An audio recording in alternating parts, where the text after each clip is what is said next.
Okay, what's up? This is just a little quick thing, quick thought, for the proper perspective podcast. I just wanted to come on and say something real quick in regards to the never-ending controversy about the quote-unquote race of ancient Egypt, or Egypt as it is today. Let me say this. I'd say so. Like for one, first off, let me say that in virtually every country on the planet today. The operative word virtually. I'm definitely not trying to say a 100% fact, but in so many of the world's countries today, black people exist. There are black people in most or in many countries today. So now, why do I say that? I say that because there's always this controversy: was ancient Egypt a black country? Um, and there's always this pushback, and people who have historically always said that there is nothing valuable about black people, there's nothing valuable about Africans, have always said that ancient Egypt is not a black country. Ancient Egypt is not a black culture. Sometimes they switch it up and they just take out the word black and put in African. For the most part, almost all the time when people think of Africa, we think of black. The words are pretty much synonymous. But here in recent times, they've been playing games with that, and when they want to dodge that, they talk about sub-Saharan Africa. Again, just another trick of words. But still, when they say sub-Saharan, what they're trying to say is that's what Black Africa is, and if you're not sub-Saharan, then you must be white African. But all of that aside, this idea, the pushback that they give when people say ancient Egypt was not black. Now, I'll be the first to say that, well, I won't even be the first to say it. I'll say it this way. Ancient Egypt definitively had black people in its population. They have it in the throughout pre-dynastic, throughout the Old Kingdom, the New Kingdom, the Middle Kingdom, and the intermediate periods. There were definitively black Kemetic people, black Egyptians. Now, does that mean every single person in ancient Egypt was black? No.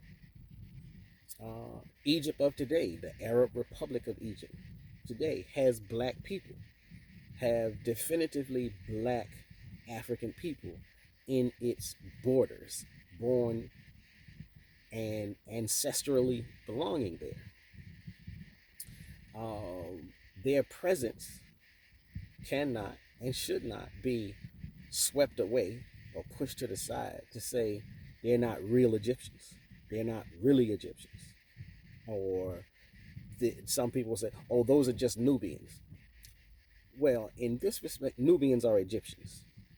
So they're still Egyptians. And they belong to that country just as much as the pale skinned group of individuals who say and claim that they belong to that country. But that has nothing to do with the fact that um, just as they can say they've always been here, which isn't necessarily true, the black people can say they've always been here, which is a little bit more historically accurate, anyhow. But the idea that um, ancient Egypt was not a black country, it may not have been an entirely black country, but it is certainly not an entirely white or pale skinned or light skinned or fair skinned or to sound even probably worse, Arab looking country. There were definitively some citizens as well as pharaohs ruling dynasties who looked what you would say today might be quote unquote Arabic looking. But there were definitively pharaohs and citizens in ancient Egypt who looked what they would call sub-Saharan African, i.e., black. So I just wanted to put that out there. There's too much back and forth people going around saying ancient Egypt was not a black country.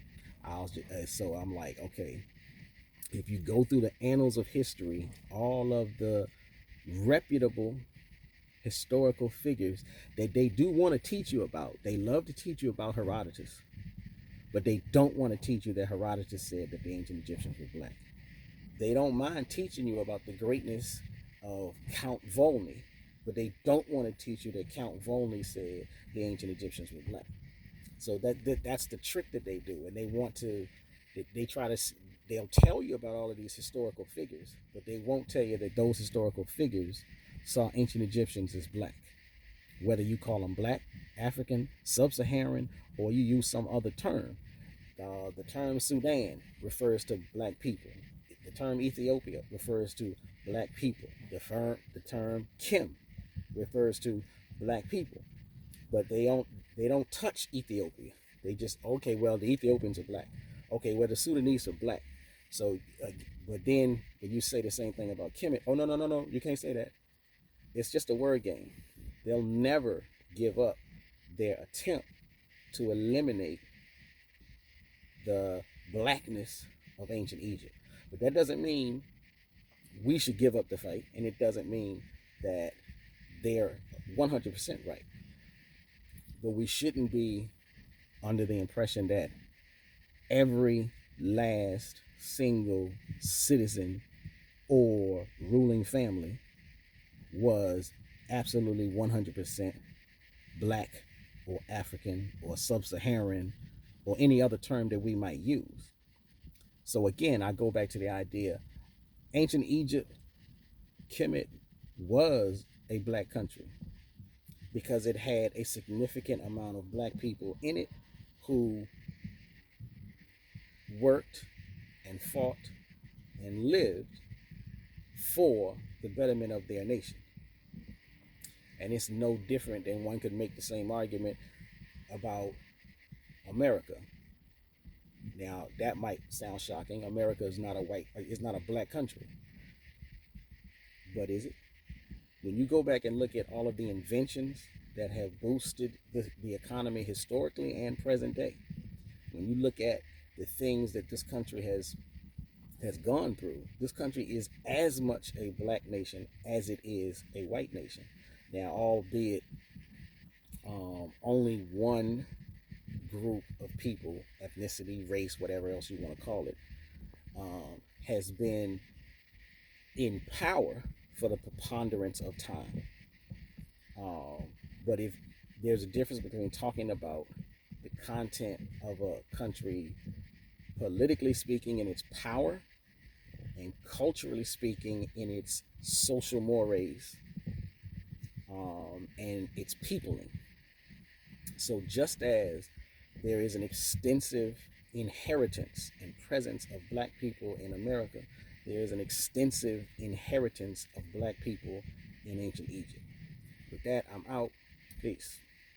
This is the Proper Perspective Podcast.